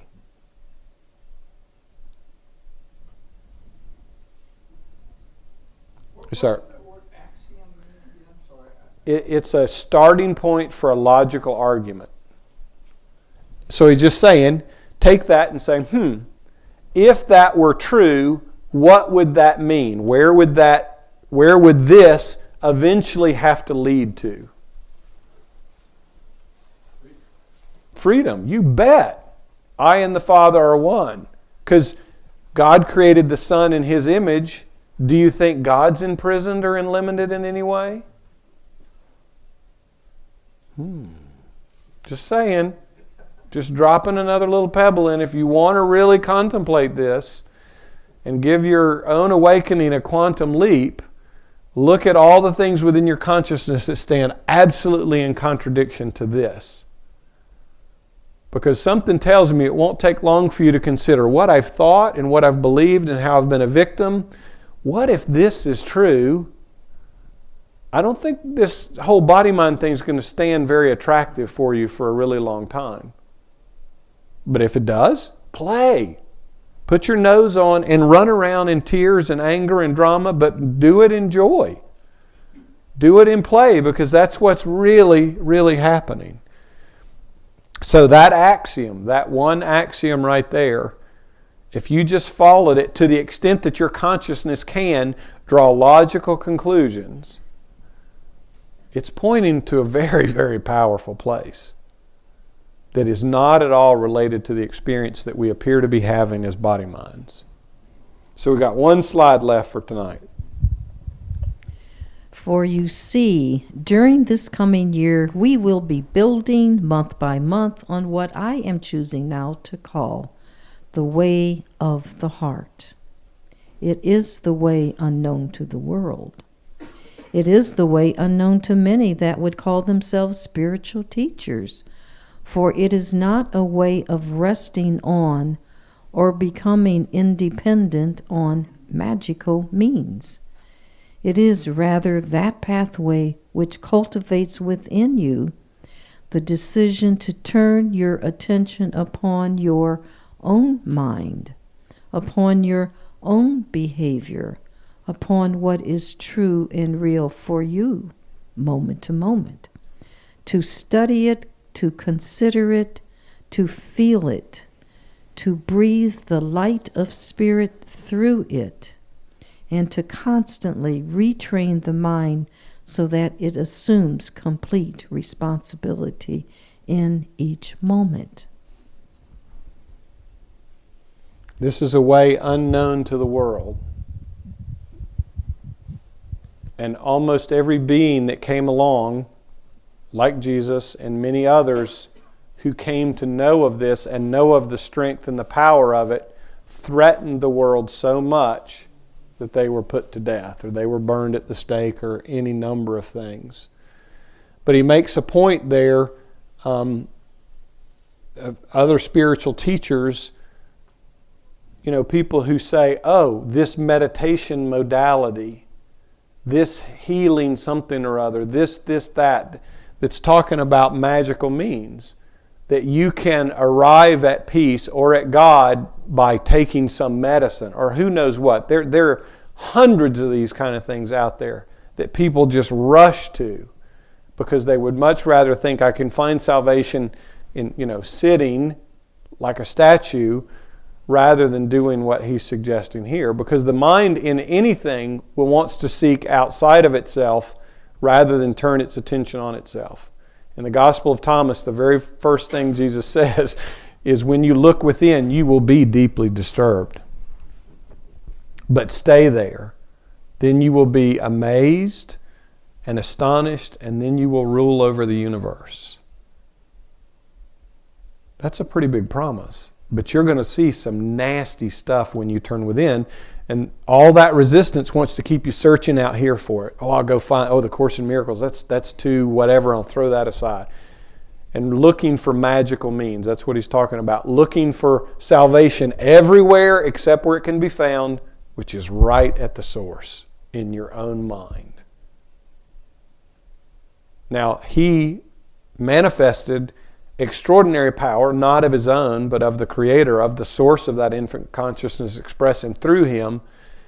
I think there's a legitimate reason to follow this path. I know that's why I was attracted to it, because the ego that was John Mark wanted to be that powerful. And it was lured in, and it was lured in, and it was lured in until it was seen for the complete farce that it was. And then it was kind of gone in that way. But he's talking about knowing and having the attention and the awareness of your mind on your mind moment to moment. Not a thought passes that you're unaware of, that you're not conscious of. Not an experience happens within the body. Nothing happens. And he talks about study it, consider it, feel it. What would I have to believe I am in order for these kind of thoughts to be in my awareness? What would I have to have believed is true rather than that previous axiom in order to be having this experience of feeling like a victim? So he's asking you to really turn within and do some very serious, I'm not calling it soul searching, but very serious investigation within your own consciousness. To feel it, and this is the very first thing in his Aramaic Beatitudes, is to breathe the light of Spirit through it. To be present with it, not to contract, and that's usually what we do when something happens. We stop breathing. We don't relax and breathe into it, which can bring an extraordinary amount of healing of itself because we consciously see the contraction and we choose openness instead and we breathe through it. And we're going to do some breath work on this pathway. And constantly retrain the mind so that it assumes complete responsibility in every moment. Anybody in here a golfer? How many, you hit a great shot and that was all you. And then you duff one and that was a shitty lie. Look at the places in which you want to take responsibility and places you don't. where you say it's fate, it's manifesting, it's me, and it's chance. Because all of those are clues to where you're separated, you're bifurcating that, you have inconsistency within. And that's kind of what he's talking about. When you look within, you'll see those everywhere. I think the psychological term for it is called disassociation. And I first recognized this in Cindy, and then I turned around and saw it. Oh shit, I'm doing the same thing. We'll say a comment in one moment that we believe, and almost 30 seconds later we'll say a contradictory one, and we will not even recognize that we have completely contradicted ourselves. And we hold the belief that both are true. It happens all the time. Start looking within your own consciousness. And when you find it, don't judge yourself for it. Look at it, feel it. Is this an energy I'd like to continue? No, of course not. Well, unless you choose to, then do. But every moment, being aware. Every moment. Because that's the only way you can ever choose again. Unless you recognize what you have been choosing and bring it into the conscious awareness, you have no hope of choosing again. None. That's what being asleep is. That's what being unconscious is you're acting from choices that you have pushed out of your awareness so that you could be asleep, so that you could perceive that you weren't the master creating the experience that you are. And why is this necessary? Because without it, there can be no peace. Without it, you cannot transcend the false identification that you have chosen. To use perhaps a simpler form of your language, you need to come to the point where you can say to yourself, I've done this to myself. I did it. I must correct it. No one is to blame. The world is innocent. We'll start at the bottom of this paragraph and work back. How many of you can look upon the world and say the world is innocent? I mean, I know you can say the words, but do you believe it in your being? Just look. Just look, because if so, you probably wouldn't have any causes that you would be supporting. You wouldn't have any belief that things in the world need to change and then things would get better. If you saw innocence in it, you would see the perfection of it as it is. So just look. No one is to blame. No one, not even yourself. Because this is another trick. When we stop blaming out there, the ego will turn all the blame on you. No one is to blame. No one. No one, including you. This completely takes the whole need for judgment out. You can take the scales and the blind lady watching, trying to judge, throw it all out.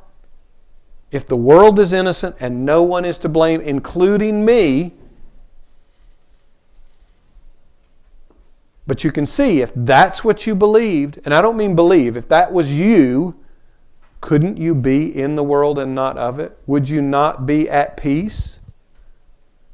You have no hope of peace if the world is guilty. You have no hope of peace if others are to blame, because your state of being is dependent on things that are out of your control and you're just screwed. Welcome to suffering. I've done this to myself. I did it and I must correct it. Father, I have made an absolute mess of my consciousness and I have to correct it. Because I chose it. I did it. It wasn't done to me. I can't throw my hands up and say, I'm innocent, Father. Everyone else has been so bad. That projecting blame out there, that's one of the tricks we think will get us, oh, they were so bad, but I was so saintly, so God will love me and He'll condemn them. And I'm so good, I'll forgive you. Oh, sure. Yes, then I'll be even better than you. I'll be more spiritually righteous than you. You're so good with those. Thank you for adding that. So we can say these words, but He's asking us to investigate our consciousness and believe it to the very depth of our being. and everything that is in contradiction with that, we had to have created in error. And when you recognize it, as he said earlier, you're free to judge yourself for having done it. That won't do you any good. That's just going to give you one more thing you have to forgive or let go of. And forgiveness is nothing but coming, and miracles are nothing but the correction of perception of who you are. You know, Jesus showed us some very powerful ones to say, do you see? Do you see the power you have within your consciousness? And the ego loves that. The ego's like, ooh, wow, well, look at all the stuff I could manifest for myself. That's not where you're going to have the power. Did Jesus perform one miracle for himself? One. Did he do one? He liked wine. Well, sure, he liked wine, but that was for the wedding, I would imagine. My point is, he gave.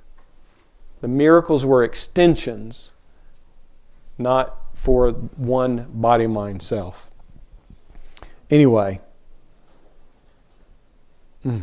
that's the only way you can have peace. Otherwise, you're at the effect of the weather, or you're like a leaf being blown about by the wind, with no power, no control, no nothing. And that is suffering. So that takes us halfway through lesson number 1. This is deep already, isn't it? Can you imagine after 36 of these things? Woohoo! We're going to have some fun doing this. So next week we'll continue our exploration of lesson number 1. So that'll probably be maybe the week after or before we get on lesson number 2. So I hope in some small way, illuminating this deeper has created an openness within your consciousness to truly look deep at the meaning, the source where these words are pointing our mind to. Not to just read the words on the page and accept the nod of the head that says, yeah, I know what that means. What's next?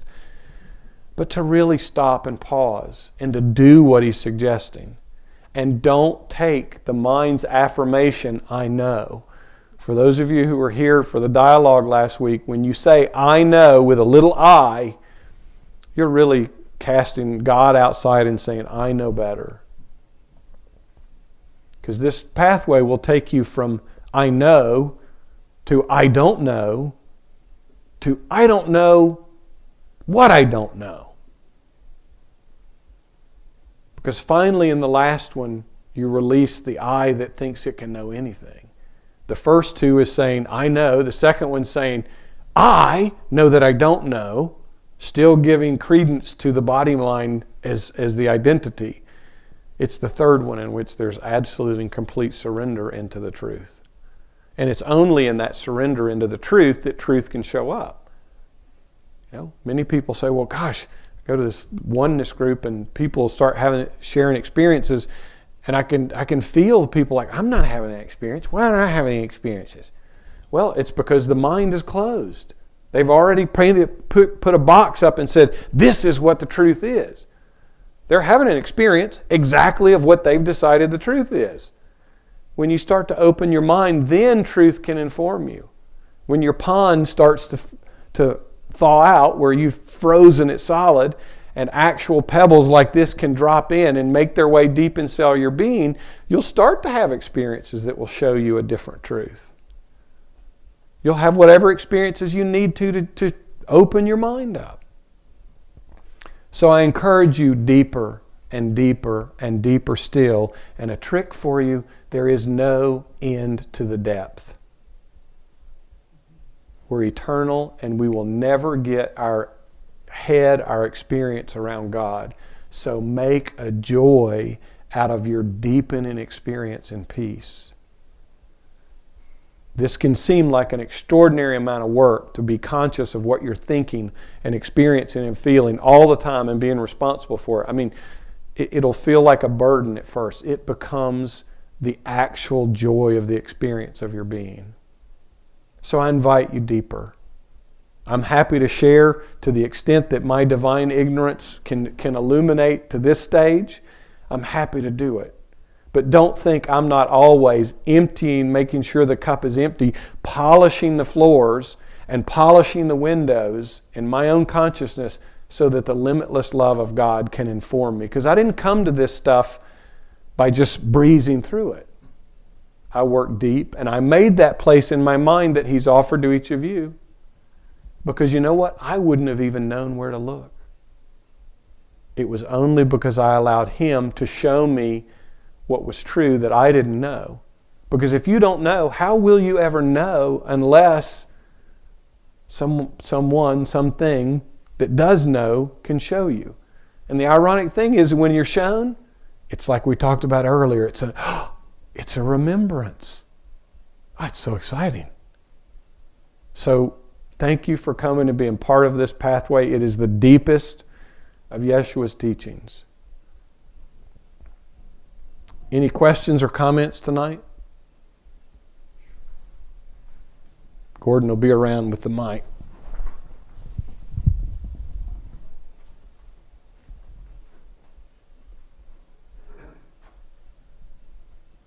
John, working a lot of this teaching. Hold on. You got to turn the mic on. I think, do you have some more double batteries? Oh, yeah, I do.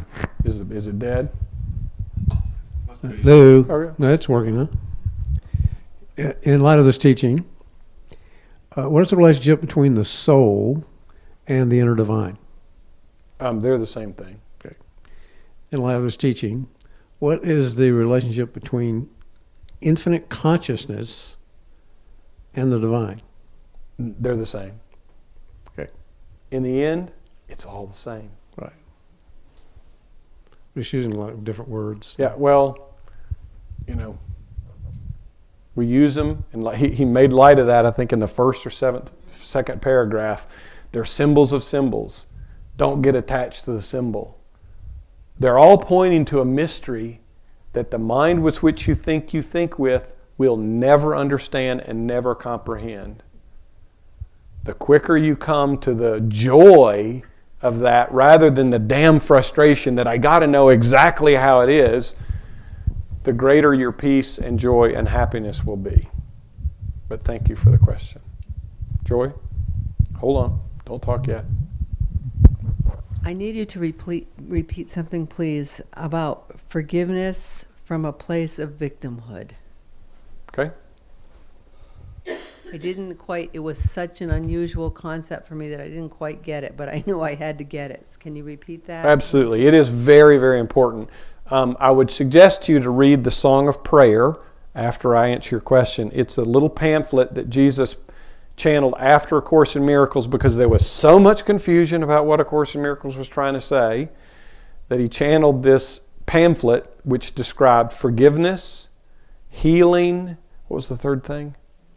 I don't remember. Anyway, he talks in there about the difference between forgiveness to destroy and true forgiveness. Forgiveness to destroy effectively says, Rebecca, you did me wrong, but I'm going to be better than you, and I'm going to forgive you for doing me so wrong. And that's the way the world teaches us to forgive. But all that's doing is saying, you are separate. What you did really happened. You made me feel this way. I didn't choose to feel this way. Whereas true forgiveness is recognizing the innocence in the whole thing. There is no separation. It has not happened. What I thought Rebecca did to me has not happened as how I thought it was. It was my own choice. That's why it says in the Course in Miracles, forgiveness is for yourself. So when we forgive from victimhood, which is what the vast majority of forgiveness in this world is, we're still playing the ego's game of duality, and we're using forgiveness to create separation. Rather than true forgiveness, which is that which says, there was no separation ever. All the meaning that Rebecca and I both put on it was just made up in our minds. It had no reality save what she decided meaning to give it and what meaning I decided to give it. And neither of those are true in reality. They may be true for Rebecca and true for John Mark, but that's not the whole story. So does that clarify it for you at all? But I would strongly recommend if you get that. If you don't have it, let me know. I might have a copy of it here. But he talks about forgiveness to destroy, and he gives 5 bullet points on how the ego uses forgiveness. And true forgiveness, the very same first line is, what you thought your brother has done to you has not occurred. Because what's occurred is nothing but a bunch of perceptions about what has occurred. Because in reality, no separation has ever happened. So when you're forgiving, you're really forgiving the illusion, and if you choose not to forgive, you hold on to the illusion. Yeah, you could put it that way. So what Jane said is, if you're forgiven the illusion, or you can choose to hold on to the illusion. And if you look within your consciousness, you'll see places where you're holding so much certainty that what someone has done to you is so real you won't let it go. And then the consciousness, egoic consciousness, also tricks us in this thing that, and I've used this analogy of tug of war with a rope. If you've done something, you perceive you've done something to someone else, and you're like in this tug of war with them, if they don't forgive you, you're eternally screwed. They have your salvation in their hands, which is how the world plays this a lot. I'm seeking their forgiveness. They won't give me their forgiveness. It's bullshit. You don't need their forgiveness because they're really not of them anyway. You can set yourself free in true forgiveness. Drop the rope, recognize the truth of the whole thing, and be free. So you can do forgiveness to destroy forever. And you'll get nowhere, because all it does is create more separation, more separation, more separation, while it creates a spiritual ego. And you can go around going, I'm such a good forgiver, and you're really going nowhere, because it's still a you separate, and that's them over there doing all those bad things. So hope that clarifies it for you some. Anyone else tonight? Is this cool or what? Cool, very cool. So thank you very much for being a part of it. I don't do this work alone. Jeshua comes with me every time I do this work. And not only him, but many, many beings who have woken up and fully realized the full extent of Christ's mind. And they are no different than what we are. They are no better than what we are. They are not separate from what we are as one I am. So I'm eternally grateful to them and to my beautiful brother who helped walk me out of this crazy maze. And I know he's very eager and very willing to do the same for each and every one of you if you will make way for him. And no matter how many times you ask for his advice and then you run off on your own, he'll always be there whenever you come back. You cannot piss him off, and you cannot run him off. He has infinite patience, because when you're eternal, time doesn't mean a darn thing to you anymore. So I'm grateful to you, and I'm grateful to them. And as a whole, we love you. And when I say we love you, I'm speaking for you as our one self. I don't know if that's ever occurred to you guys, but we love you. We love us. We love we. I am that I am, with an infinite love and a perfect peace. Blessings. And let me do announcements real quick. Jesus rocks. That's right. But no more than Jay does. Yes. So, love offering on the other side of the fireplace. I'd appreciate it. I do this work for love. I don't have a job. Love is what pays all the bills. So, if you're inclined to support, please do. Beautiful friend, thank you so much for watching. The way of mastery is truly indeed the pathway given to us by the Master himself, Jeshua. I hope you've enjoyed it. If you're so moved to give a love offering, my family and I would joyfully welcome it. You can see there on the screen our website at onewhowakes.org. In the upper right-hand corner where that red arrow is a little give button. If you click there, you'll be directed to PayPal, and you could put in a donation, and we would certainly appreciate it. Peace be with you.